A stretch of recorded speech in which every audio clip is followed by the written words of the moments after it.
Hello, everyone, and welcome back to the Glimmer Gang YouTube channel. It's time for ink reviews. We have 6 videos coming out soon in the span. Obviously, this is the Amber released first one. And how we're going to be doing these is me, Sean, and Blake have each taken 2 inks. And we have taken and chosen special guests to come on to each. And I have Jacob with Ready Set Draw with me today. Jacob, how are you doing today, sir?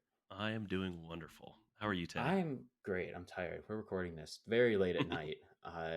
But hey, always got to stay up to talk about Lorcana. Can't not stay up to Oh, talk for about sure. Lorcana. So we're just going to jump right in. Jacob, why don't you tell us about our first card? Yeah, so the first card we're going to discuss today is Belo von Bruenwald the 13th. It's a 3 cost, uninkable, 0 strength, 3 willpower, 1 lore, and he has the abilities Bodyguard and Let's Make Like a Tree. When this character is banished, gain 2 lore. With the artist Cam Kendall, by the way, the Lorcana Goons artist. There you go. Appreciate that. So right off the bat, can I just give a rip on what my initial Oh take is yeah, with go this right card? ahead. Okay. So Baloo is very spicy to me. I know that one of the things with Amber is they love to go wide, and it is a bodyguard inclusive color. So going wide and using bodyguards to protect your smaller characters is kind of like it's a leaned into strategy. But one of the biggest things I've found is whenever you do have to like play a Simba Mm-hmm. bodyguard on curve, sometimes the board is set up where you really just want that Simba to be protective, just to absorb a blow Yeah. before they get to the meat of your board. So with that kind of drawback is like you really don't care that much about the crackback Mm-hmm. of giving 2 damage back to whatever's challenging, but what you really want is like him to stick, and then you get to quest with him, and then it's all Mm-hmm. gravy from there. So what I love about Baloo is while you sacrifice that initial damage in return, more than likely you're going to take the same amount of absorbing challenges Mm-hmm. while also guaranteeing that you're going to get that 2 lore. Mm-hmm. So it's like Simba gets to quest twice Exactly. for free. Mm-hmm. And I just really love what that does for like keeping you on pace with lore throughout the early Mm-hmm. game. And I think it's kind of worth the uninkable slot for some strategies Yeah, for sure. I 100% agree. I think in decks that are playing low to the ground that want to protect their early game, my mind immediately goes to Amber Amethyst. And you Oh, yeah. have all like the small goons. And obviously, like, there's a lot of uninkables. You have like 4 Lilos and 4 Maleficents if you're playing both those, even Pinocchio, uh, Hmm. which it would be something to think about, obviously.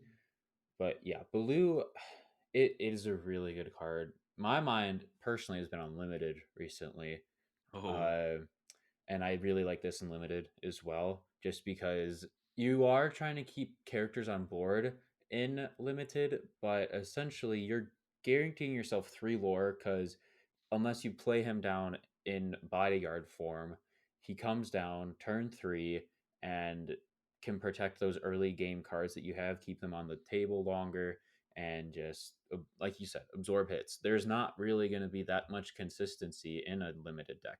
So I think this is going to be great in constructed and limited. I really do like Blue. I like that you mentioned limited because in limited, you can't always guarantee that your matchup is going to be filled with like let it goes Mm-hmm. and genies to bounce back to hand. So challenge removal is the most consistent removal there is for characters. And if you can guarantee he's getting challenged, you can guarantee he's getting rightfully banished. Mm-hmm. So you're going to get that lore. All right, so the next card we are going to talk about is Bernard, brand new agent, forecasted inkable, 1/5 with 2 lore, Storeburn hero. I'll check it out. At the end of your turn, if this character is exerted, you may ready another chosen character of yours. I think when we first saw this, there was some hype around it. I haven't really heard it talked about recently. Again, I do like it unlimited because one, it's a big body at 4 is nice. Obviously, you're not hitting that much back. 2 lore is always great in those type of formats. And if you're able to place this down later in the game, quest with one of your big guys, and then quest with this, and then ready that other character back up. I do really like that. This also works great with synergy with Christopher Robin. Whenever he readies, he gains 2 lore. Oh, yeah. So that's something to think about. I don't know how good that deck would be. It might just be like a fun kitchen table uh, deck if there's something like that, or maybe this does come to uh, competitive play. With Jacob, what do you think about Bernard?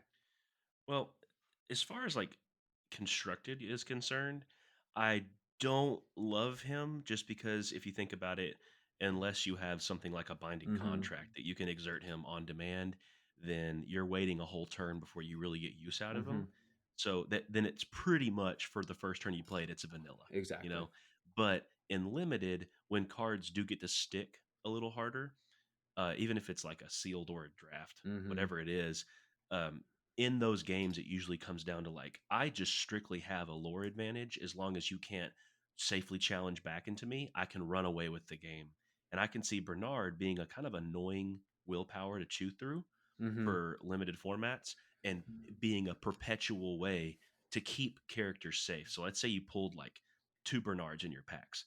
You should probably be pretty happy because that means you can probably more safely play those high lore, lower strength willpower characters like the Maleficents and Pinocchios and stuff, or the new Simba, Mm-hmm. stuff like that. You can kind of play more safely because you can think, oh, with Bernard in play, now I can quest with those and then ready them at the beginning of each or the end of each turn. Exactly. So yeah, keeping characters safe is an Amber thing to do, Oh and I yes. think Bernard does it. But in constructed, I am a little concerned just because of the tempo loss of like not really doing anything with four ink. I don't love cards that aren't good on curve, and Bernard concerns me a little bit with that. Yeah, and I think something I've realized is the 4 ink Mm. cost is just it's so interesting right now because we don't really have anything that is so good there yet. I don't think. I think Yeah. there's one card we're gonna get to a little later in this video that really is good in that 4 slot. One of the pups that we've got in this set. Mm-hmm. Uh, but I can't really think of anything. And obviously we see in Steel a card that we talked about in that video is and then along came Zeus, which deals 5 damage to chosen character or location, Yeah. uh, which is I guess the best, maybe one of the better 4 cost cards we have. But we don't have Mm-hmm. it, and Bernard really just doesn't fit that bill because in that spot you're really wanting to like play a card that is going to say, okay, I am going aggressive right now, and like that is the point where you want to fill up your board, or it's just a very awkward spot in the game, I feel right now. Yeah. And Yeah. Bernard doesn't fit the bill. So hopefully we see something that does. But I Mm-hmm. think we do have a few that do. All right. So our next card is a super rare that feels very Yeah. legendary. It is Chernabog Evildoer, a 10 cost uninkable storyborn villain, 9 strength, 9 willpower, 3 lore, with 2 abilities. First, the power of evil. For each character card in your discard, you may pay 1 less to play this character. And summon the spirits. When you play this character, shuffle all character cards from your discard into your deck. Wow. Yeah, this. So I listened to your episode 35 Mm-hmm. of Glimmer Gang, uh, the main Mm-hmm. podcast, and I was right on board with you and Blake, where I was like hyped up to hear the discussion on the card. And I know that John T apologized in the episode, but he's like sorry to burst your bubble or Yeah. like or to be hard to harsh your vibe here, but like it's just a vanilla It really technically. And is. And and I after he said totally that, I see started it. to think about that, and he wasn't wrong. Yeah. Sometimes you need that guy to, pull things back down to earth a little bit It's the before you British die in the accent. sun. The British Yeah, accent. but that Chernabog discussion was very realistic, Mm-hmm. and I appreciated it. I think it's honestly healthy for people to kind of be pulled back down, and I think it's also pretty spot on to think like you only really want to play Chernabog. I'm trying to cut myself off here, but what is the ink total that you Yeah. play Chernabog and you are like happy about it? And I think you really want to pay like 5 or Uh less, huh. right? To make those stats and that lore total feel special. Because I'll interject. Like I think one of the things I can think about is Cuzco is a 5 cost, and this is an Hmm. emerald, and in past that says 3 lore. Yeah. Breezy, if you're watching this, that was a shout out to you. Uh, Ray, the easygoing Firefly is Hmm. 5 and 3 lore, but they don't have that big of stats. And 9/9 is nothing to joke about. Oh That yeah. is taking Oh out yeah. anything that comes out of it, except if it's Goofy Night for a Day. Goofy Night for a Day survives. Yeah. Oh, with I, one card in the game. Yeah. But yeah, I'm thinking 3, and I think if you're playing I feel like this just works in like an aggro deck. This works well. Yeah.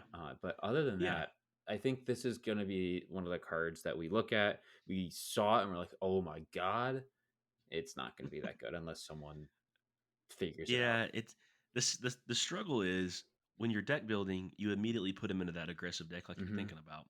And it's mighty tempting as a top end because it makes you think like, okay, when I'm out of gas, this is the greatest top deck ever. Hmm. Because it's immediately impactful, it's harder to chew through, it's a big chunk of lore. But you think about it like that, that Hmm. means it's technically only a good card in the late game, which means if you see this in your mulligan hand, like you're sending it back 100% of the time. Oh yeah. So that means okay, well I'm not going to see it, so I better draw into it. Well, if I draw into it in an aggressive deck, that means I'm hoping it's a top deck later in the game. Well, by the time you do that, usually the removal is probably going to be online. So Hmm. it you have to kind of find a point where like there's a threatening character besides Chernabog, and Chernabog happens to be like I have to use my removal on that because Yeah. I can't get rid of it like I would get rid of the other stuff. Hmm. So that's where it has to fit in. I think it'd be like a good two of Hmm. in a deck, but I think it'll see play. Like I think when you can cheat cost on a Yeah. card, It'll see play no it matter what. yeah, it'll see play, Hmm. but maybe not as ubiquitous as we might have Yeah. thought I before. think we all wanted it to be good, but once we Mhm. started to actually think about it and let the card sink in, I think it's the thing the Mm. Lorcana community does really well is we see these cards and we're like, oh my god, or this thing sucks. But then as we let it sink in, it's like, okay, maybe what we thought was good is bad, and what we thought was bad is good. And so Yeah. but yeah, that was Chernabog Evil Doer. Next card we have 5 different copies of this card. We have Dalmatian Puppy Tail Wagger, 2 costed Inkable, 2 strength, willpower, 1 lore, Storyborn Puppy. Where did they all come from? You may have up to 99 copies of Dalmatian Puppy Tail Wagger in your deck. Like I said, we have 5 different copies, 5 different arts, and it's just a fun card. This will be maybe like a fun multiplayer deck. I don't think it's never going to win, and if it does win, it's off the fact that you were just able to not let your opponents gain 20 lore and they all ran out of cards in their deck. Yeah. But Yeah. it's cute. It's a cute Um, concept, I think. I like that it's in the starter decks Hmm.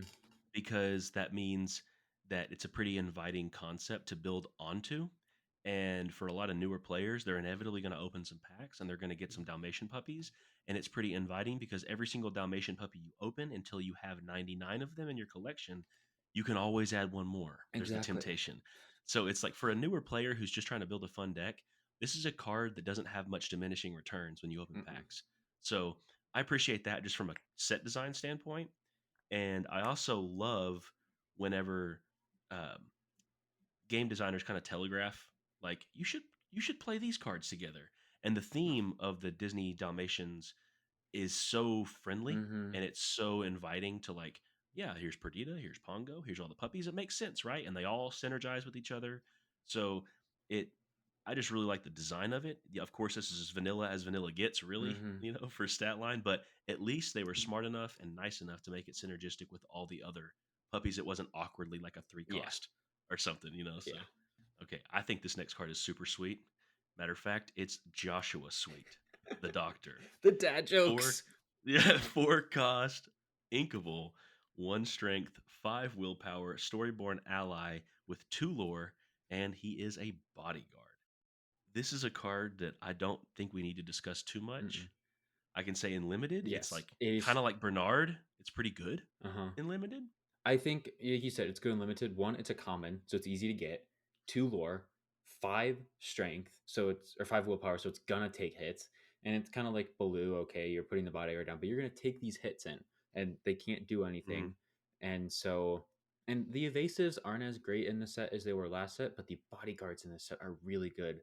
Yeah, For I like the bodyguard like typal like keyword synergy deck they're mm-hmm, building with the Minnie Mouse who cares about bodyguards and the Little John who cares about bodyguards. It's interesting because this guy clearly wants to be a little better mm-hmm, than his stats give, and I think he was designed with the synergies of the set in mind yeah, for to sure, not make him 100%. overboard as a common. Mm-hmm. So, but yeah, it's very playable common, especially in limited. For constructed though, you're happy to look elsewhere Yeah. for a 4 cost slot. So Yeah. not much else to say. I think we can safely skedaddle along into the Inklands. We are going to scout along into the Inklands, and someone welcoming to us into the Inklands. It is Kita Atlantean, one costed inkable, 2 for 1, just your basic vanilla. But her flavor text is in Atlantean. It says, "Welcome to the Inklands." Just fun flavor here. Not really much to talk about. If you're a shift target, raise your hand, and she is raising it. Yeah. So I don't. Yeah, I think it's good to have a one drop shift target Hmm. always because it's easier to weave into your turns beforehand. Yeah. It kind of telegraphs the play when you do that, Any shift target but really telegraphs the yeah, play. except for morph. Yes. You don't know what's coming there. I bet Sean's getting the Emerald episode, isn't he? I think he is. Yeah, he should be. Okay. If he's not, I don't Yeah. know what we're doing. Yeah. Okay. Well, anyways, yeah, not much else to Mm-mm. say about Kita. But whenever she happens to become the protector of Atlantis, I will definitely have something to say. Yeah. Kita, the legendary 5 cost inkable protector of Atlantis, floodborn hero princess, 3 strength, 5 willpower, 2 lore, shift 3, and the ability perhaps we can save our future.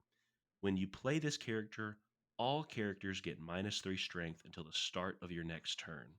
I'm not sure when this episode will release technically. It probably will release after the podcast episode where we discuss legendary cards. Mm-hmm. Um, but you can get like more drawn out opinions on this card on that Yeah. episode. But Kita, my cliff notes of her would be this.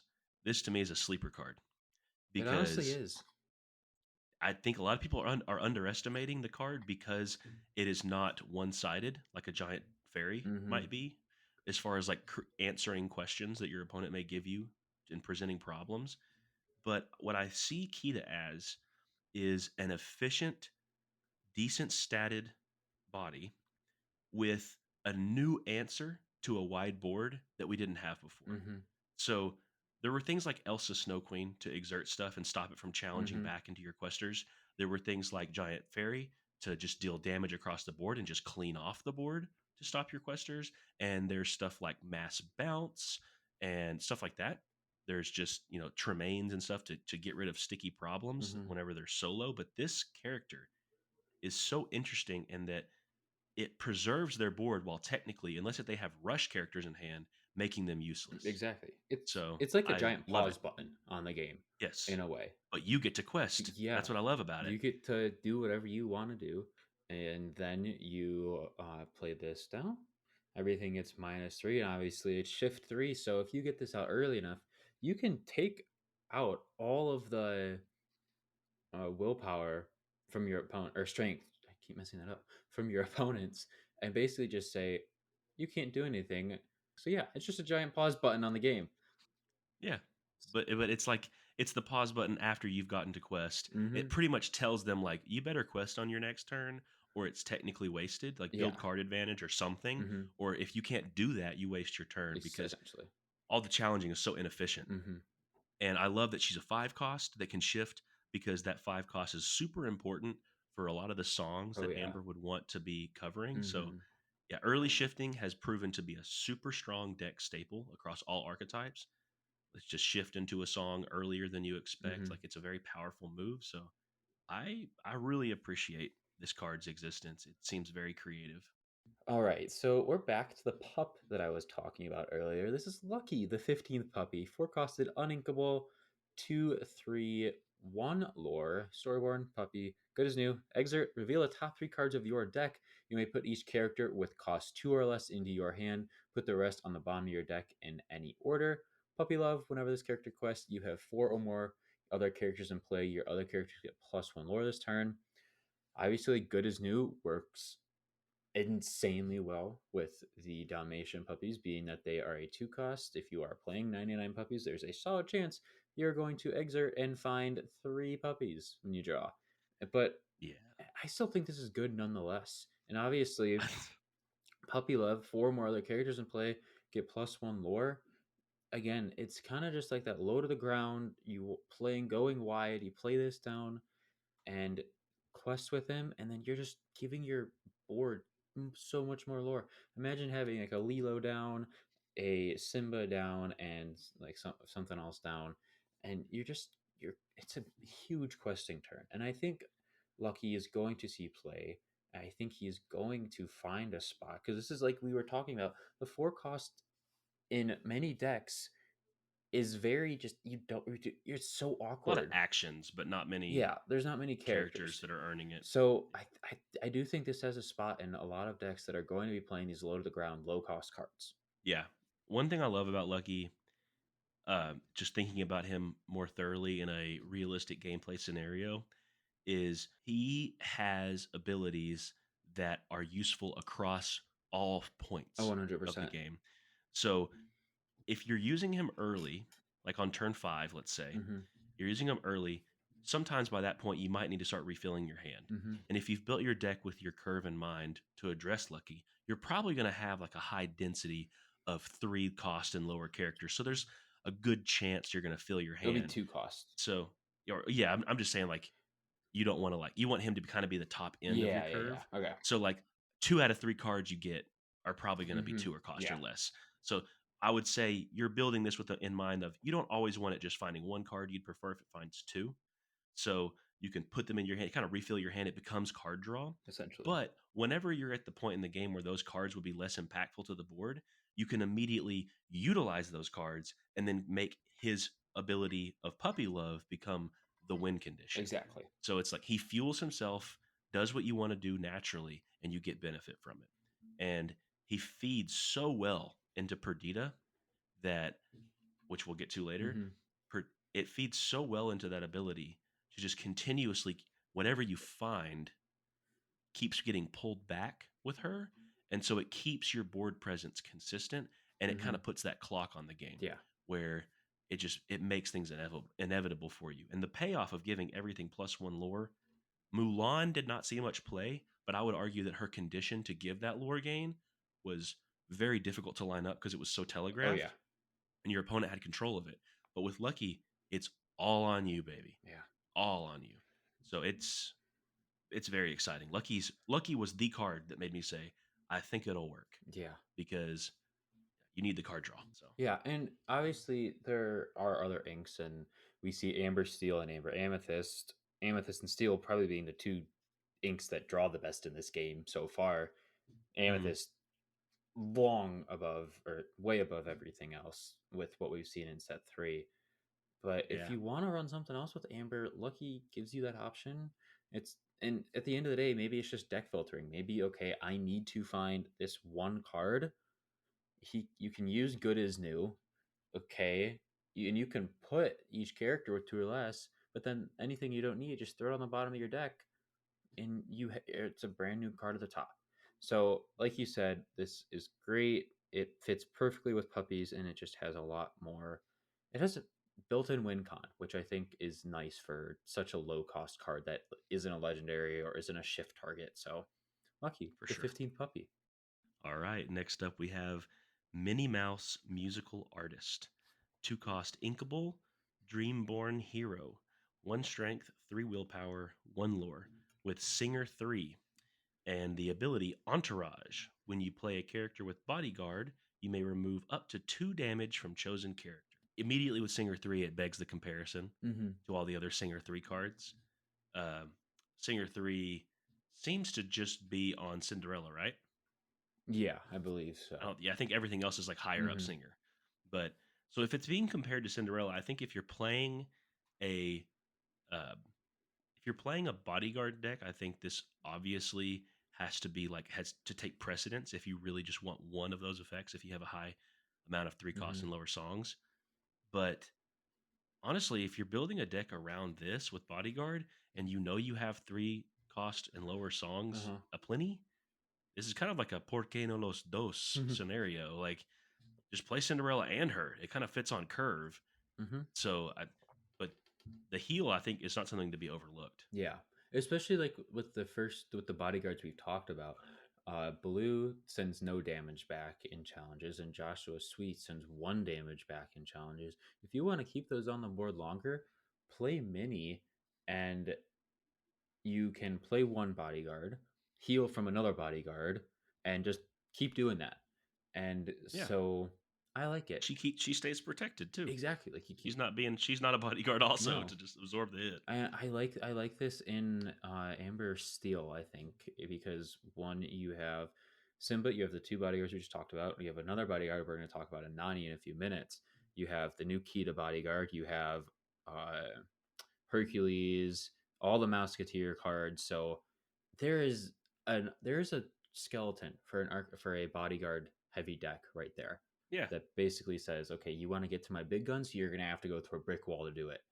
Yeah. And Minnie Mouse is just the icing on top, being able to keep all those alive longer. She's like I Fix It think Felix, just coming in, something yeah. gets damaged and bangs it right back up into place. Yeah. I think it's also like you're not having to do something to get the heal besides what you're already wanting to do. It's not like she has to exert Mm-mm.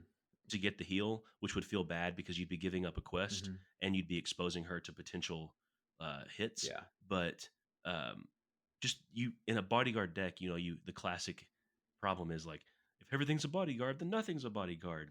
But I think they're designing the set with that in mind of like, okay, if you're giving up the benefit of being a bodyguard, then let's give you other things like more lore and free healing Mm-hmm. and card draw when they get banished and stuff like that. Like they're supporting that keyword more than the other keywords, I think, because inherently it kind of dilutes itself. Yeah. We do have another singer to talk about. This is Miss Bianca, Rescue Aid Society agent, two costed, inkable, 2/2 for one lore, and singer 4. So basically, if you guys remember Sebastian Singer from set 1, this is just the set 3 version of it. And like I mentioned the card earlier, then along came Zeus is a 4 cost song we have, and so maybe this sees play. That card will see play. I just don't think this has a spot. I think Yeah, it's just bulk at this point. Sebastian was yeah. okay, and Sebastian really never saw play actually. So, I would argue, though, I mean, justifiably so, he did not see hmm play.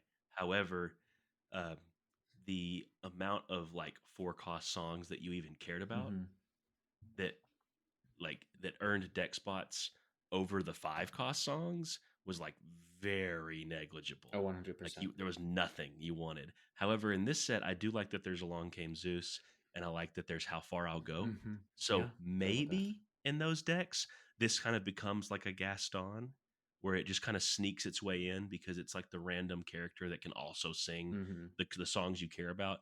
But like you said, Sebastian didn't see play because for one more ink, you can get something that can sing the other stuff too. So, and you really didn't care that much to get the effect one turn earlier Yeah, from singing. So, I'm not sold on Bianca. yeah, I'm not either. I think it's just pack filler at this point, but maybe we'll see a Mhm. Talk strong, about more 4 cost backfiller. songs come out in the future. Yeah. The backfiller card I would like to discuss is Mr. Snoops, inept businessman, a 6 cost inkable dreamborn ally, 4 strength, 8 willpower, and 2 lore of vanilla. I don't know about you. When I play vanilla, it has to have 3 lore Yeah, or I look the other way. yeah. That's pretty much my threshold. I will bring this up. I think this is could be good unlimited. It's a nice common bomb. It's Yeah, obviously not going to do anything when it comes down, but it's a big body, can take a good amount of things out with that 4 strength, and will get you 2 lore. So maybe it, yeah, and I'm that's fair. guessing it could survive maybe 2, 3. I think is it how much you want it to survive. Maybe 4 turns, depending on what your Hmm. opponent's playing. So I like it. It's a common. It would be easy to get in decks, but this is like you said, just pack filler if you're thinking comp play. All right, next up, what do you got? I have Nani, Protective Sister. This was the other bodyguard I was talking about. 5 costed, inkable, 3/6 for 2. Obviously, like I said, with bodyguard. Now this is a good card. I think this could potentially see play. I don't know in what yet. I like it. I also I this is great in limited. Like this is the card you want to be playing in limited. I think. Oh, it's good. Yeah, I think. I this gets compared to Goofy Mm-hmm. immediately just for the stats Yeah, and the it's bodyguard. essentially. I believe it's a Goofy, but just with one more lore. Yeah, without the heal, but the heal was always very niche And without the anyways. without the musketeer, but that Yeah. never really went off. Never it was never relevant Hmm as far as his text was concerned. I didn't play test the deck a lot except for during set 1 and I can tell you that I never used the ability one time. Yeah, no. So, I would say that Nani is just the right stats you want. Even in constructed, I can see if you were building a bodyguard centered deck, her stat line is the perfect one you'd want just because we know how pesky those three willpower characters can Hmm. be. So this kind of guarantees that the challenges are meaningful with her. So I think there's certain thresholds you really want to hit when it comes to your strength on a bodyguard to make it a tough decision for your opponent. Yeah, So unlike someone like Joshua Sweet, I would rather pay one more ink and get enough meaningful challenge back exactly. to get it. So I think Nani's excellent. Yeah, and to be honest, when you're I think this is a card that you want to be able to play on curve, and if you play it later, it's okay. But when you think about 1 through 4, there are cards that will be able to hit higher or have a higher willpower than 3, but this could take out a lot. And Oh yeah. if you can set it up to where you play this and you play a bomb like turn 6, maybe turn 7, you're sitting pretty. I think Nani is hmm great. Look out for this in packs. It's obviously an uncommon, so it's gonna be a tad bit harder to get, but you should be able to get a copy or two, hopefully. Yeah. I do love the flavor of it. Let me handle this Lilo. Gotta And love she that. happens to be higher cost than all the Lilos. Hmm. So it's kind of like if you play any Lilo in the game right now, she would come down and be a Oh bodyguard yeah. for your Lilos. And all the Lilos are things that do not want to be challenged into. So the bodyguard protects it. It's pretty The cool thematically. flavor is so good. Like this is so Yeah. thought out. It's amazing. This is something I'm excited to talk about as far as vanillas go. Not much needs to be said, but I am curious to hear your thoughts. The next card we have is a 2 cost inkable Orville Ace Pilot, a storyborn ally. He has 1 strength and 4 willpower with 1 lore. So I want to know the 1/3s of the Hmm. 1 drop slot became the kings and queens of the vanillas Hmm. for their endurance. Do you think that the 2/3s and the 3/2s will ever be superseded by the 1/4s, or do you think the lack of strength at that point in the game matters too Yeah, much? I think at that point you're wanting to get down cards that are going to hit back. Because if you're playing down turn 1 a 1-3 and then turn 2 a 1-2 or 1-4, that's 2 strength on the board. Yeah. I think there's so many better options. You have just like Ruby Amethyst stuff that just comes to mind right off the bat. 'Cause I've played the deck so damn much. The Mim Snake is a prime example. Obviously, you have to bounce something back to your hand, but 3/3 is amazing on turn 2. Obviously, Yeah, that's a whole different color. So to answer your question, no, I don't think it will be superseded. I think this is just another pack filler card. I gotcha. Yeah. Okay. Well, the next card we have is Patch Intimidating Pup, Storyborn Puppy, 4 costed, inkable, 3 strength, 4 willpower, 1 lore, Bark. Exert chosen character gets -2 strength until the start of your next turn. Eh, I don't know. It thoughts. It's a cool Yeah, ability, but I don't really think it's that good. this is the dopey of the puppies as Yep. far as the analogy from Seven Dwarves. Dopey was technically better, but he had to be banished to get his effect. This effect of just um, negating strength is something that only really matters in a challenge focused meta Uh huh. or a really challenge heavy situation. Now, I do think that if you're playing a location deck, this could become more relevant, Yeah, but this is an effect that really needs some synergy. and we And I don't have don't it. think in a puppy deck you really care No. to throw down a patch. I Mm-mm. think you're kind of wasting your turn 4. You could play a lucky, be Exactly. way happier. Oh yeah, and you're gonna feel more lucky. Yeah, for sure.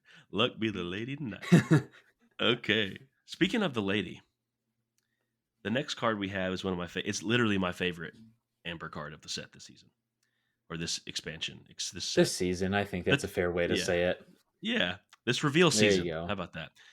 It is Perdita, Devoted Mother, 6 cost, uninkable, 1 strength, 6 willpower, storyborn hero with 2 lore, and the ability Come Along, Children. When you play this character and whenever she quests, you may play a character with cost 2 or less from your discard for free. I don't know if you've noticed this. but there have been more instances of for free being on Oh, cards yeah. in set 3 Any than other set. any other And we set. only have 2 I sets, heard but still. yeah, I heard, on the Let's Talk Lorcana with the Illumineers, Knive said his theme for this set is big board energy, Mhm. and I would like to propose a secondary theme for the Into the Inklands, and it's set 3 for free, Ooh, and this it's I love that. yeah, because there's so many things that just synergize well with existing mechanics and then add a little for free spice to Mhm. it. This one, though, introduces what I never thought would be a thing in the first year of Lorcana, and it's actually board presence from discard. And it cannot be overstated, in my opinion, Mhm. how much better getting something directly into play as opposed to getting something in your hand from where your discard is. Oh, yeah. Because this to me, if you can like Hades, Yeah, you exactly. play it, you get something, but you still have to play it. Mhm. So Hades presents like an inevitability problem, but Perdita is an inevitability problem. Like she is the recurring She is the problem. Thanos of Lorcana. Yes. And with the 6 willpower, we've already seen strong effect on play and on quest characters that Mhm. have 6 willpower are not easily dealt with. Yes, No. she comes down 2 turns later than Hiram Flaversham, but it reminds me of a very similar setup Mhm. of when my deck is built to use this ability reliably, you better deal with it or my advantage will overwhelm you. Yeah. And this kind of advantage is even better than card draw, in my opinion, Mhm. because it's card draw technically in a place that you cannot interact with Yeah. unless you're using like brooms or something. Brooms. So yeah, you have to shuffle stuff back to get rid of it as a Perdita target. And if you're shuffling stuff back and they're choosing 2 cost or less things to shuffle back in, then you're winning. Mhm. Like that is, oh my Yeah. gosh, You said everything I could say. I mean, oh my this god, this card Teddy. is amazing, and obviously, right out of the gate, people are testing Ursula, they're testing Jafar, they're testing all these big guys. But I think once people start to like feel the set and see what's good, Perdita will see play. Yeah, And it's going to be a deck that's built around her to trigger that ability. You're not just going to throw this into a deck. You're going to have to build the deck to have low cost cards. just in comparison, in Rise of the Floodborn, we got Snow White, who Hmm. was also a 6 cost uninkable. Yes, she could shift, but she only got the discard to hand. It was any character card, but it Hmm. was discard to hand only when she quests. And I think that Snow White didn't see much No. play because you had that delay Hmm. of you can deal with this before it ever gets used. And because Perdita has the on play to return something, there are there are pretty solid on play effects on in the 2 cost slot. Yeah. Or there are things that you can present as a problem in the 2 cost slot. Like you can does this work with Bodyguard? Like could you pull a Bodyguard and have it interplay exerted? Yeah. I believe Yeah, so. because You it's play a that's the character. first You may text. play a character. Yeah. Yeah. When this the character may interplay exerted. Yeah. So you can play Perdita and then protect stuff you were questing with by pulling a 2 cost Bodyguard Hmm. out of the discard. Yeah. And then when you keep on questing, you can keep on bringing that Bodyguard back. Hmm. Like that's nuts. Yeah. It's amazing. We have a 2 cost that works amazing with this. We have Piglet, Pooh Pirate Captain. I've forgotten about card. I feel like this was Oh this yeah. is one of the first 3 cards we saw. We saw the Peter Pan, the Minnie Mouse, and this card. 2 costed, inkable, 2/2, one lore, super rare. Keep that in mind. And I'm the captain. While you have 2 or more other characters in play, this character gets +2 lore. This works so well on curve. You play something down turn 1, you play this down turn 2, you play something down turn 3. You've waited the turn to let Piglet dry, and then you quest with it for 3 lore on turn 3. Oh, it you see where my gears are turning. This is going to be Yes.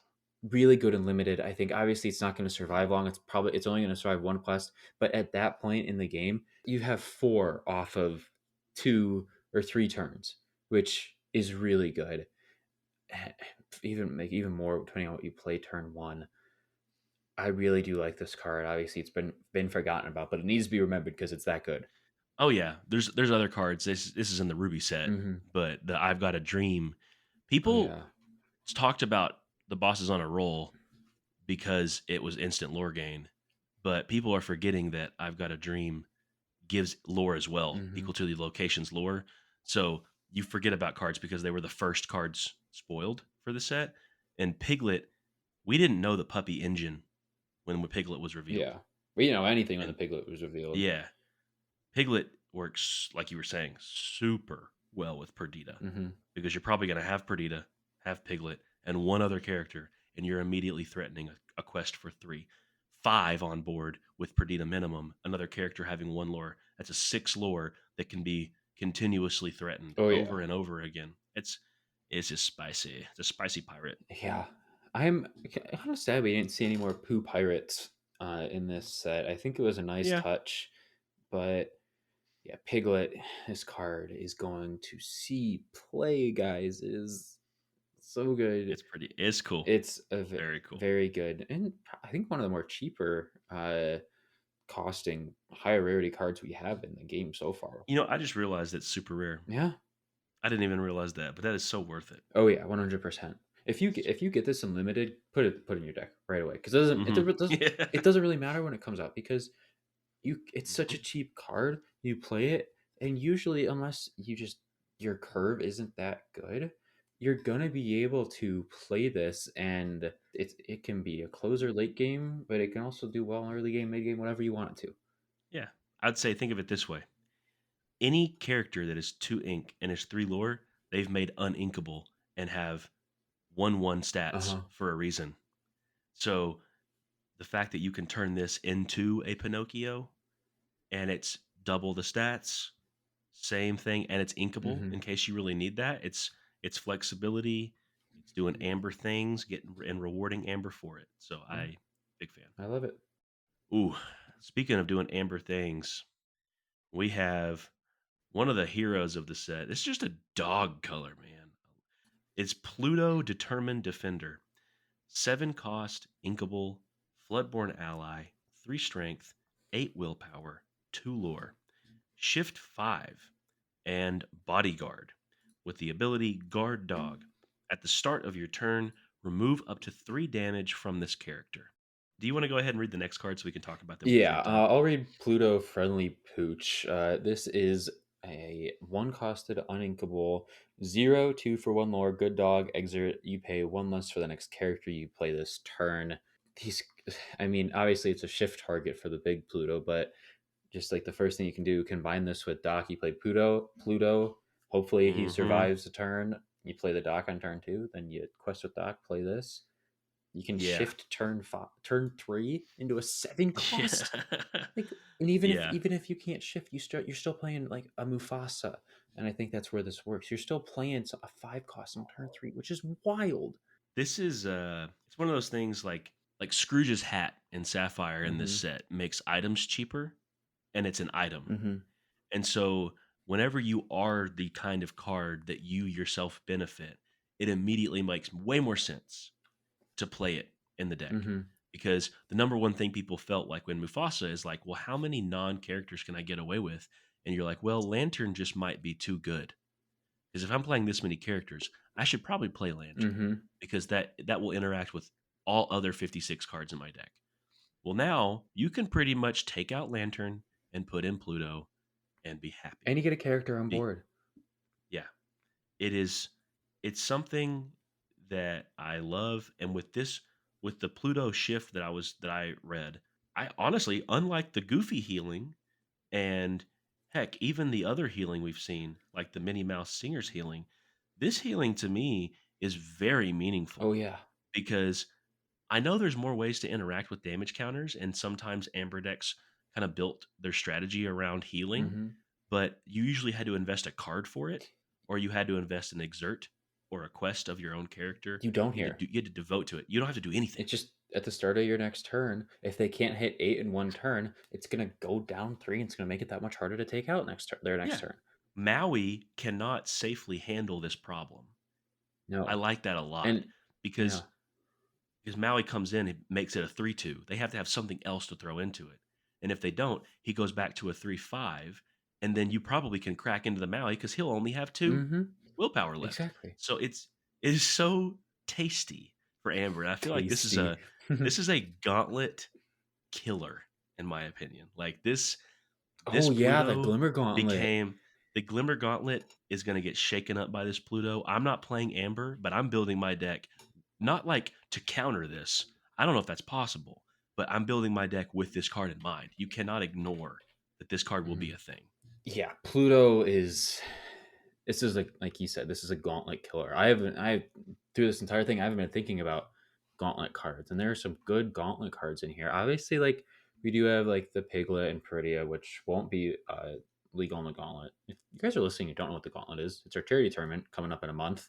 Uh, it's rares and lowers, so cards like Lucky will be legal, but cards like Kita or Chernabog won't be legal. But this Pluto will be legal, and so whoever's playing Both of Amber, them. yeah, both of them are legal. The small one's just an uncommon, so yeah, watch out for those. There's gonna be 5 different people playing Amber. Can't name them off the top of my head, but yeah, watch out for this card in the gauntlet. It's gonna be great. I just know that Franz is playing Amber because when he saw this card, he went, "Finally!" Yeah, that is true. Because some good That cards. is true. Yeah. All right, and we get the next one. Yeah.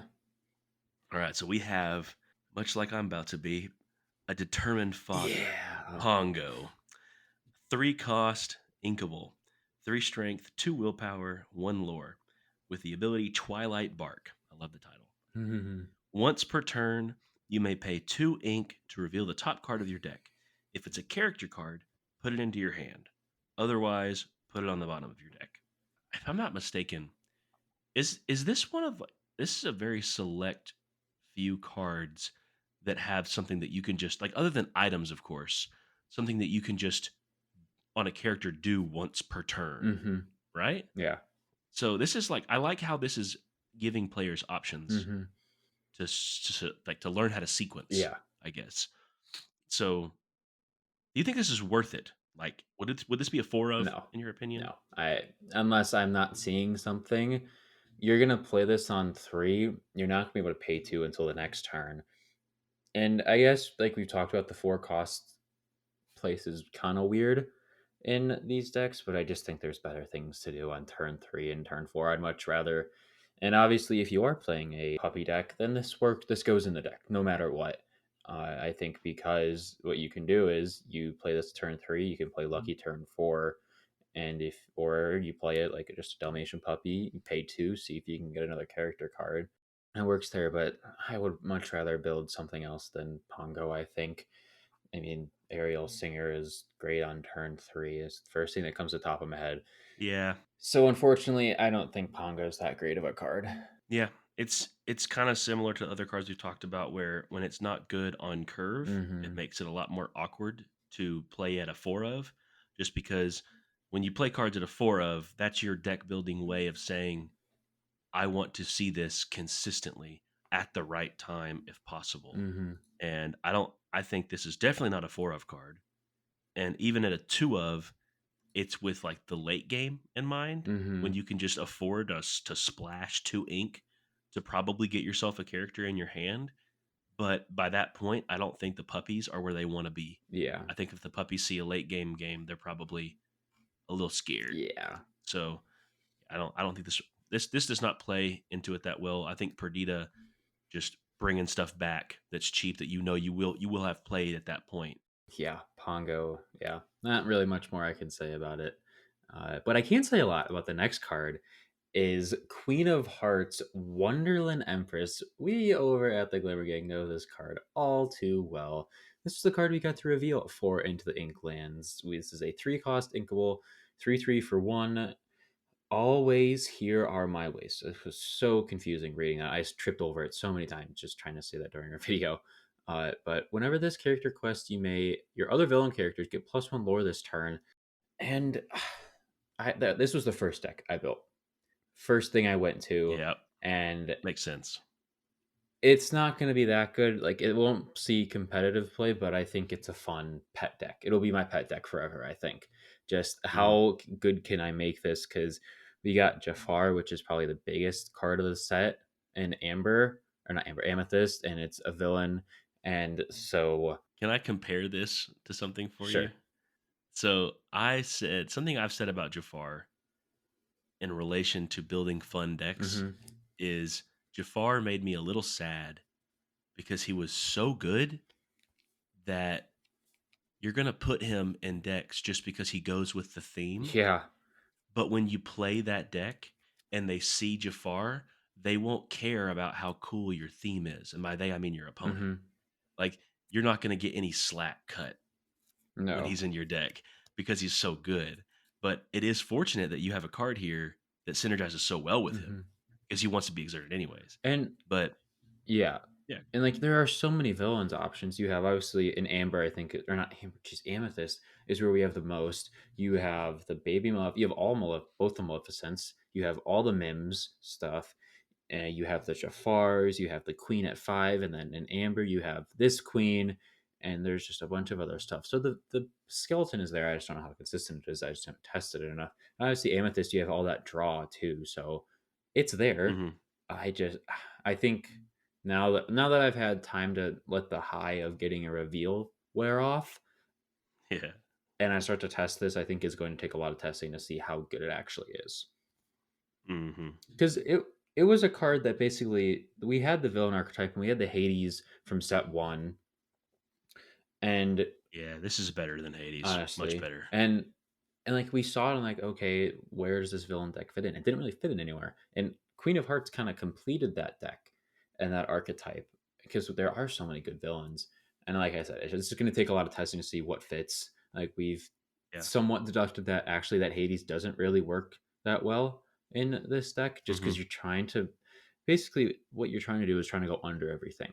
And we have bare necessities, which helps get rid of in Amber, which we'll talk about later, which helps get rid of uh, be prepared and a whole new world and helps you like keep that consistency in your hand. So you're trying to go under more of those decks because if you try to go over though we know how good Ruby Amethyst can be and how just strong it is. And Hmm. once you play Be Prepared, that's when its game really starts. This is one of the cards that makes me the most sad in the set. It is 3 cost, inkable, roly, hungry pup, 3 strength, 3 willpower, 1 lore, storyborn puppy with support. And the flavor text is from the movie. Uh, I'm hungry, mother. I really am. Like, that's just so sad. Like, why, why did that have to be his flavor text and his subtitle? Like, I don't have anything to say about Roly, just that I don't think it's worth it to put it in the deck. But He's just cute, and my he like the art misses. is cute. It's Yeah, my it's Discord. cute. It's my Discord profile picture. I switched it from the Oh my Stitch to gosh. this. Yeah, this is to me. If it were a 2 cost 2/2, it might see play, Hmm. but it goes under Perdita and it goes under uh, Lucky, Hmm. or goes over. I mean Yeah. Lucky, so it doesn't synergize Mm-mm. well. So I would skip it. Yeah. Our second to last character card, though, is Tinkerbell, Generous Fairy. 4 costed, uninkable, 1/4 with 1 lore. Make a new friend when you play this character. Look at the top 4 cards of your deck. And we reveal a character card and put it in your hand. Put the rest on the bottom of your deck in any order. We saw a song like this, and it can't think of the name for the life of me from set one. Oh, be our guest. Yes, I never can remember if it's Be Our Guest or Part of Your World. No, yeah, Part of Your World. And I was thinking a whole new world. I'm like, that's not right. But yeah, eh, that's my initial reaction. I can't like it doesn't. It's Yeah. I'd much rather sing the song and play something else. Like it's 4 cost, so okay, there's something else in that 4 cost spot. But other than that, I don't think this is that good. Yeah, the uninkable nature kind Mm-hmm. of supersedes its be our guest on a stick. Like, I know Pluto is better than Lantern to me Mm-hmm. because it's a character for character Yeah. decks, and I understand that Tinkerbell is a character for character decks, but yeah, I'm not sold on No, Tinkerbell I'm either. not either. All right, so for the last character, we have what I consider to be a pretty tasty one. Mm-hmm. We have a 2 cost inkable windy darling talented sailor, 1 strength, 3 willpower, dreamborn hero, 2 lore. And I say tasty because that lore count on an inkable 2 cost usually came at the cost of being exerted with Mm-hmm. Sleepy, and it does not Nope. here. So this is bomb and limited. I think this is a Decent. I still think it might be see playing constructed, to be fair. Yeah, I was going to go into that next, Yeah. but I'm a little more tentative with constructed Mhm. claims. Yeah. I get scared Yeah. just because I it's w still a vanilla, but Is that true? my God. I'm just curious to know if that trade-off, because obviously you have 3 willpower, so it could survive a turn or 2, depending on what your opponent's playing, but that 1 strength, you think it's a fair trade-off having 2 lore? Oh yeah, Huh? oh yeah, definitely for the amber strategy at least. Like if this were a steel card, I'd be like, probably not. But the amber strategy of typically wanting to devote to the board early Mhm. and get questers online, start making a clock for your opponent. Like it's it's not typically a death by a thousand cut strategy, but it is definitely like this character is something with you can bring it back with Perdita. Mhm. You can weave it into your turns pretty reliably. Even if you top deck it, you're not too mad about a two lore Mm. character that you top deck. Like you're much happier to see this late in the game than like a Simba, Oh, yeah. protective cub. So I think this might actually be a decent trade off. Also, because one of the actions in Amber happens to be a 2-cost song, and this could be that could Mhm. give this card more flexibility You're talking about if it's useful. you're talking about, cleansing rainwater, right? That item? No, no, Yeah. no, Uh, no. But I do think we can move on to the we actions. can. First one we have is 99 Puppies. This is, like Jacob said, an action. No song, just regular action. 5 costed, uninkable. Whenever one of your characters quests this turn, gain 1 lore. This is a win con card. I think plain and simple. Basically, what you do is you play this down at the start of your turn, and if you can quest out and double your lore, say you need 13 and you have 4 lore on the field, play this, quest out. Oh, wait. Yeah. No. I read it wrong. It is only you only get one when a quest doesn't equal their quest amount. So you have to have enough characters, obviously. Uh, but I still think Well, this. even so though, the character's going to have some lore itself. And Yeah, if you're at 13 and you have the ability to quest with 4 characters, yeah, you're oh, yeah, probably yeah. pretty We're close not to playing. winning. Yeah, So yeah. uh, Ps- I would say like what is this? What is the threshold that you think 99 puppies? What lore total does 99 puppies bring you from that you would consider like how low can you go to still be like 99 puppies gave me the win? I was only here. I played 99 puppies. I got to an inevitable count. I think around 13, 14 is where I'm thinking. So you think you need to be at 13 or 14 to make this card like you'd play it Mm-hmm. to try to close it out? Yeah, Yeah. I think that's where my mind Yeah. goes at the I'm start I'm of it. thinking like if typically on the state of a normal game with Amber, around that turn 7, 8 point, if you're not playing like in a board wipe situation, you at least have 3 characters in Mm-hmm. play. And you might be able to play a character and this, but it wouldn't really make a huge difference. Yeah. But I'm thinking for like Lucky in his situation, Mm-hmm. where he requires that you have 4 other characters, right? Yeah. So this kind of, in that case, kind of comes across as a win more card of in order to make most use of it, you Mm-hmm. have to have a wide board that that also means you haven't been probably dealt with very much because all your characters on your wide board can quest, so they obviously weren't handled. Mm-hmm. So you're probably in a position to gain a lot of lore anyways, but a card like this, maybe playing a couple copies of it, doesn't seem awful to No, me. it doesn't either Just to me. because if you're playing a deck that wants to quest, like you can change the math very quickly. So I mean, you turn like if with Lucky, he could turn like bare minimum. All 4 other characters gave you 1 lore. Mm-hmm. So he quests. Um, wait, hold on. What does Lucky say exactly? Is it when he quests? Yeah, when he quests, he adds a lore to everyone. Okay, so Lucky has 1 lore, and if you have 4 other characters, let's say they're all 1 lore as well. Mm-hmm. Lucky changed what was going to be just 5 lore generically. He changed it to 9 lore generically, where the other 4 now give you 2. And just slap on a And 99 puppies, you can come back yeah, from even lower than you can come back from under slap on a 10. 99 puppies. Yeah. You went you instead of gaining 5 generically with Lucky, you've now gained, oh gosh, play the 99 puppies first. that gives Lucky 2, and it gives all the others 3. So you get 14 Yeah. lore out of that turn. Wild. Yeah, that's pretty crazy. I could definitely see playing this. Yeah. I like it. All right. The next card we have is the boss's We orders. playing Pokemon? A What's going on here? no. One cost inkable action. Chosen character gains support this turn. They pretty much took set one's work together and just painted it yellow. And Um, copied a Pokemon name. and yeah, and they copied the name for Pokemon. And Well, surprisingly, that card is actually really good in Pokemon. oh, it's very Yeah. yes. Not so Uh, good here, though. not so good here. This might be the worst Amber card Hmm. in the whole set. I just Honestly. worked together, never saw play. Support isn't just, it's not a, It's not good enough. no. It's probably the Yeah, weakest out of those keywords, I would say. Those unfortunate yeah, it's is. sad, but it's true. We'll see a time, I think, in the future that it comes to light, and maybe this card does see play. Like whenever a character, or like maybe like an item, whenever a character quests and gives someone else support, you gain a lore or something like that. I could see something like Yeah. that, but for now, support not good. The next card we have is Heal What Has Been Hurt. It's a song, our first song of Amber. 3 costed inkable. Remove up to 3 damage from chosen character. Draw a card. This just goes into a healing archetype. Art is from Rapunzel, so obviously we know all of the Rapunzels that we've seen care about healing in some way or another.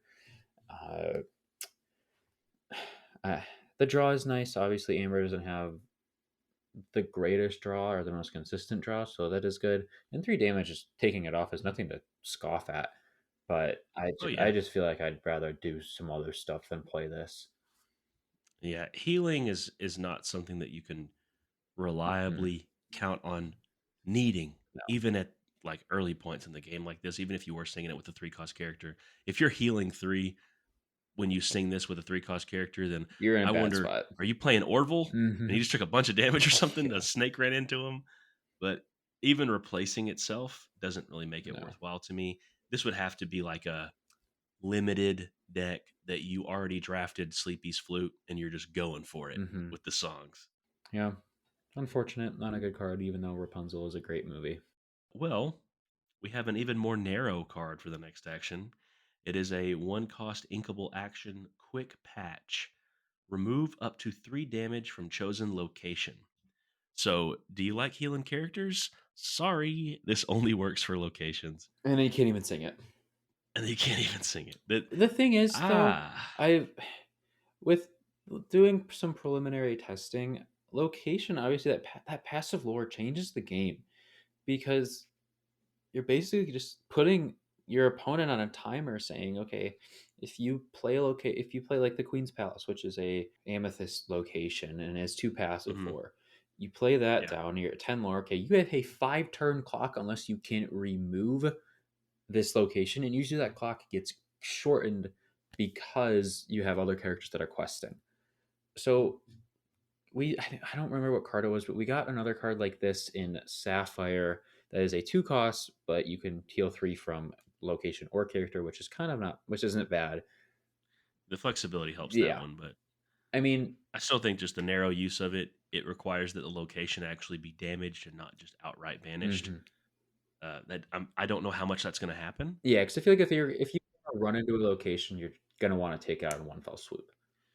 Yeah, I do agree with you that I think locations will speed up the game, even if it's not as quickly as we Uh hope. huh. It still changes the dynamic of the game because unless you're playing in steel, the primary way to handle locations is kind of like in limited with Hmm. characters. It's like you're mostly going to challenge, which means if you are playing a control deck at all, then your goal really can be to play down Uh locations huh. and heal them and also remove your opponent's threats because if they don't have a character in play, there's no way they're going to challenge your location next turn Yeah. unless they have rush. So it's something that I think could be kind of spicy. It could be interesting, but it's kind of up in the air right now how often I'm speculating heavily when I say like I don't know how much locations will have damage on them frequently. Yeah. But maybe I do find myself in a game 2 months from now where I'm like, man, I'm gonna have to chip down this Queen's Tower or Queen's Palace over 2 turns. I'm Hmm. gonna have to because I got to get rid of it. And then the quick patch comes So out. What? yeah, I mean, who knows? I do think there's a better version of Quick Patch we're going to discuss later. Mm-hmm. Like a strictly better one. Yeah. Uh, so we have the next card. Probably, I don't want to say the best because in our episode with John T, he refrained from using the word best because there are just a lot of cards that are consistent. And I think that is the new word I'm going to say. This is one of the most consistent cards in the game and most impactful, I think is the word he used. This is the Bare Necessities, two costed inkable song. Chosen opponent reviews their hand and discards a non character card of your choice. Oh my God. Like, that is it's nuts. It's nuts, Yeah, and it's legal for the it's gauntlet. It's bananas. legal for the gauntlet. Like It's yeah, any Amber deck that runs into Ruby is gonna have no problem.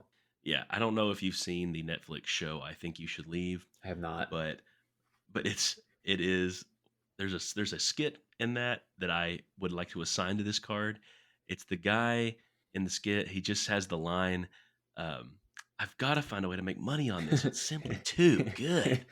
And it's that's the way I feel with bare necessities. I've got to find the tech specs for this. It's just simply too good. Like there's the fact that it says non-character and still lets you choose. There's plenty of cards that have seen relevance hmm in the form of actions, some items, a lot of songs. But now with locations, it also adds another element to it. But Yeah. this card can be played early enough where they reliably will have a hand, and more often than not, it's going to be a hand that you will clearly see their game plan with. hmm Because if you see like let's say you play like a nothing to hide on turn one. I've had that done to me recently. Yeah.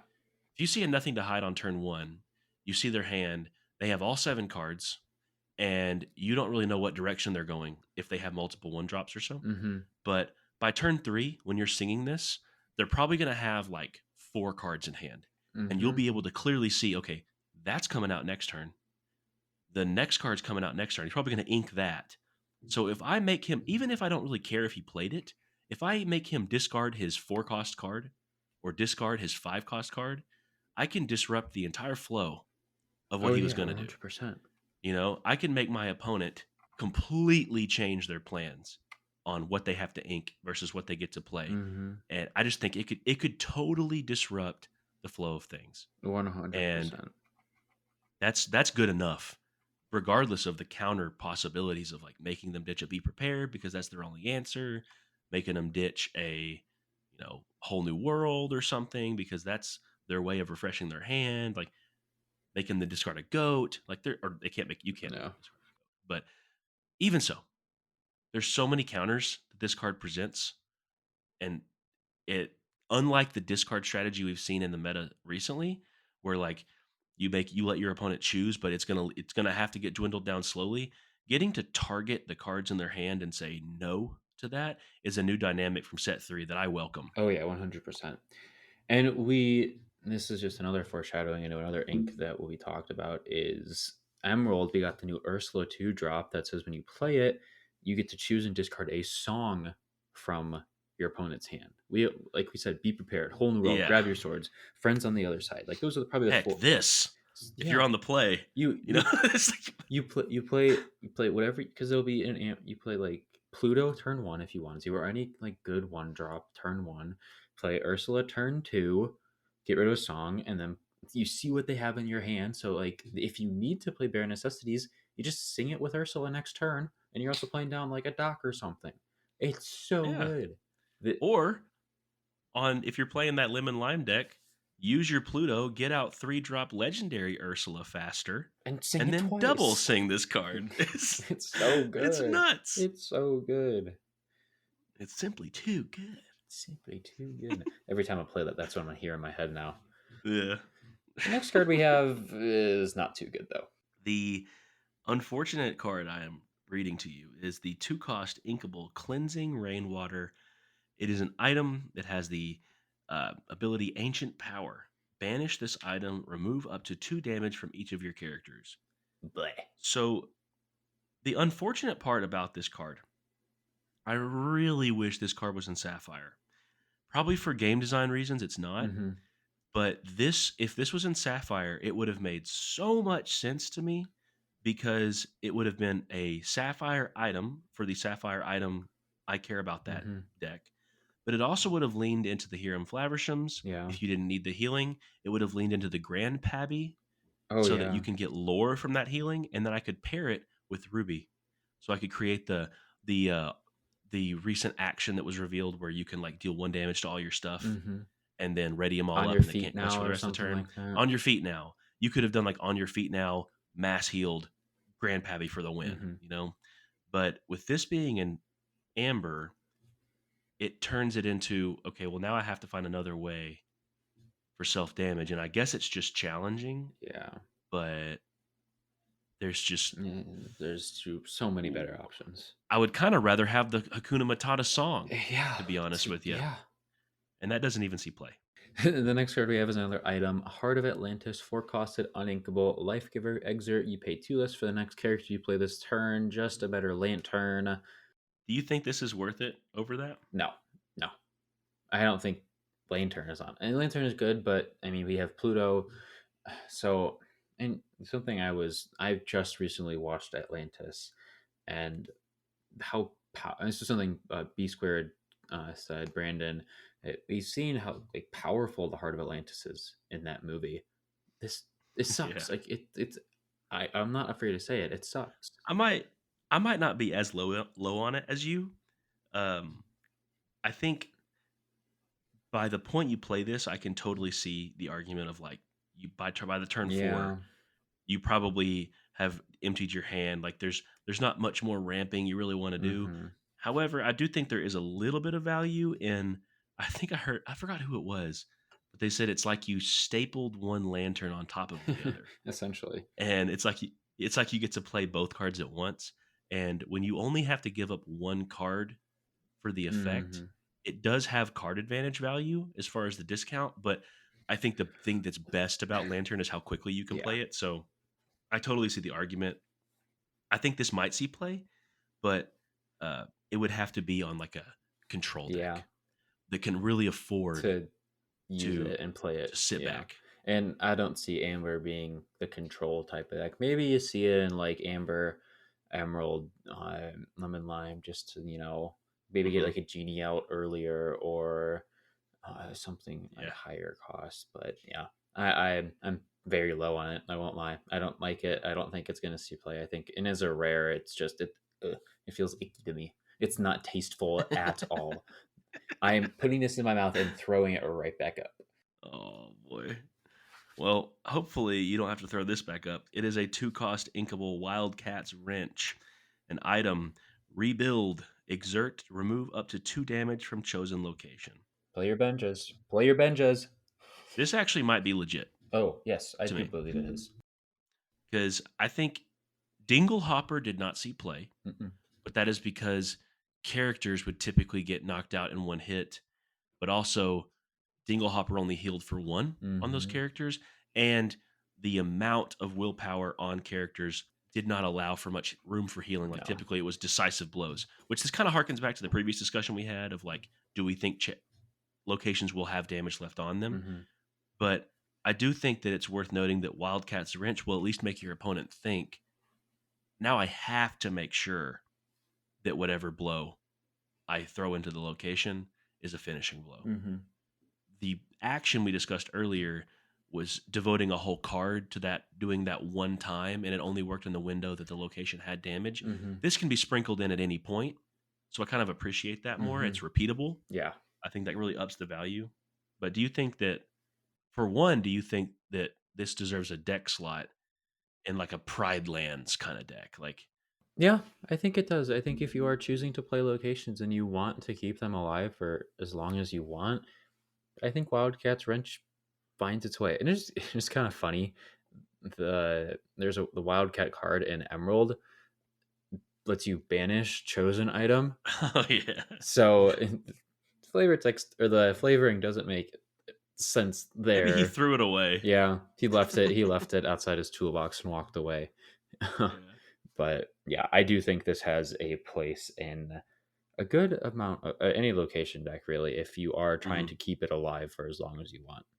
But speaking of locations, we have three more cards, and they are locations. The first one we have is Neverland Mermaid Lagoon. One cost to play, one cost to move, four willpower, and one passive lore. Just vanilla. This I don't. Yeah, eh, I yeah, I nothing think really much to say. if you're on the play, this is actually this Hmm. is something that like could see play in my Yeah, opinion. Like I think because it's it's just, just it's something that isn't. you I don't just think this is devote. bad in limited. Honestly, if you want to play, if Oh you are no, going first. no. In constructed, it feels weird to devote your deck to like it'd be like devoting your deck slot to like, oh, I'm gonna play a one cost 1/4 character with one lore that says it comes Hmm. into play exerted and it has to quest every turn. Yeah. That's a little weird, but in limited especially, like that's valuable. It'll start the challenge back and forth. It'll start that up early. So I like it. Ooh, with this next location though, this is something I can harken back to a cold conversation we had at Gen Con. Um, two cost uninkable Pride Lands, Pride Rock. It is two to move, seven willpower, one lore passively. We are all connected. Characters get +2 willpower while here. And the other ability is Lion Home. If you have a prince or king character here, you may pay one less to play characters. Okay, this is weird because it's like you want to play this in a Mufasa deck, Oh but yeah. Mufasa does not want non-character cards. So this to me, it's like if you are dead Yeah. set on playing Lantern, like I've got to play Lantern, maybe play this Just instead. play this instead. Yeah, because I've Hmm. already looked and I know that not all of the inks have a high density of princes or kings, but amber alone has a pretty good amount of them. And other colors, yeah, Steel does, steel I think, has as well. tons with all the Simbas, but those aren't really playable. Really, you'd want to do it for like the Hercules. The final card we have for you all today is Tiana's Palace Jazz Restaurant. Three cost uninkable, two move cost, eight willpower. Biggest amber location we have in that regard. One passive lore, night out. Characters can't be challenged while here. So just a big, just no, just a big no. You got to get rid of this first before you want to take the characters on, or use some uh like just hard removal, which obviously like Ruby has and some other things have. But I don't honestly mind this location. I love it because it's New Orleans themed. I just went there over winter break and I loved it there. So I will be getting a playset of this if I can in foil, just for that regard. But yeah, I don't mind it honestly. With some of these locations, it's going to be a trend where, like, to harken back to our previous character discussion, characters that are not good on curve have to really justify their slot. And a lot of locations, you really have to justify their slot. If they're not going to have Hmm. two lore, then they have to be easy to move to. And I think that the move cost plus their casting or playing cost Hmm. has to be reasonable. And if I think of it this way, where for five, I can make sure a character I do not want challenged can be safe behind an 8 willpower bodyguard, that's Yeah. reasonable to me. Hmm. I think of Tiana's Palace like a bodyguard, Yeah. but I really evaluate this card as a 5 cost card because there's no way you're going to throw this down on turn 3. Mm-mm. There's no way you're going to throw this down and not have anyone there, because if that's the case, you pretty much give your whole opponent a turn to just telegraph like, okay, What you're doing. well, yeah, I'm Yeah. definitely going to be moving your people here next turn, so go ahead and chew through this location. But that being said, with 8 willpower, this might be one of those locations that demands challenges in small chunks if they can't Hmm. handle it immediately, which Yeah. lends itself to healing. So it's interesting. I think this is one of those things that could make that legendary steel Mickey something that is Oh like yeah. entertained. Still not good, but it's entertained. Hmm. Yeah, this is an intriguing one to me. Yeah, I think that is a great word to describe it. It's Yeah. intriguing. I think, as I just said, it's going to take testing to see if putting your characters there and seeing how long it actually lasts. Maybe it's a win con. You play this down late in the game when you have a lot of lore. Play this down, move two, three, four Hmm. characters there, and say, okay, what can you do to take out the palace and also these characters, or else I win? Yeah. So, yeah, I do Tiana's think Palace, that I like it. I do think that locations in general, my tolerance for putting them in the deck goes way up whenever they are cheap to move to or they have 2 Mhm. lore. Both of Exactly. those qualities are, like, immense to me, so these Amber ones are a little tough for me to get behind, but I'm not totally opposed to them. The abilities are good enough on their own. Yeah, I'm not either. But that was our ink review for Amber. Jacob, I want to say thank you. We had a very hearty conversation here. Why don't you let everyone know where you can find your guys' content for Ready Set Draw? Yeah, absolutely. We are primarily a YouTube channel. We are Ready Set Draw TCG. We have occasional gameplays, some deck tech things. We have some learn to play videos and like help strategize. But our main not what keeps the lights on because it's a small channel anyways, but what keeps the channel going is our podcast, Ready Set Live. It's on YouTube in video format, but also on Spotify, Google Podcasts, Apple Podcasts, and audio format, where we just discuss the game through a casual lens, just talking about the fun of the game, card interaction, strategies. We try to be a pretty approachable podcast for all kinds of people. We talk about things from all perspectives and try to make it fun. Just highlight the fun of the game, especially when through the context and lens of a good friendship and how TCGs can connect people. So yeah, really appreciate that. Follow us on Twitter as well, Ready Set Draw TCG. I'm on there plenty. Thank you so much, Teddy, for having me. I really appreciate it. Yeah, of course. Yeah, it was great having you guys. If you are watching this and are still here, thank you for watching and listening to our thoughts. We do have 5 more of these coming with 5 great special guests. So make sure you hit that subscribe button and let us know down below what your favorite Amber card is from the set. Maybe it's one of the enchants that we got in Chernabog, Kita, or Parlands. Maybe it's one of the great songs we got in The Bare Necessities. But that was all. Thank you everyone for watching, and we will see you guys in the next one.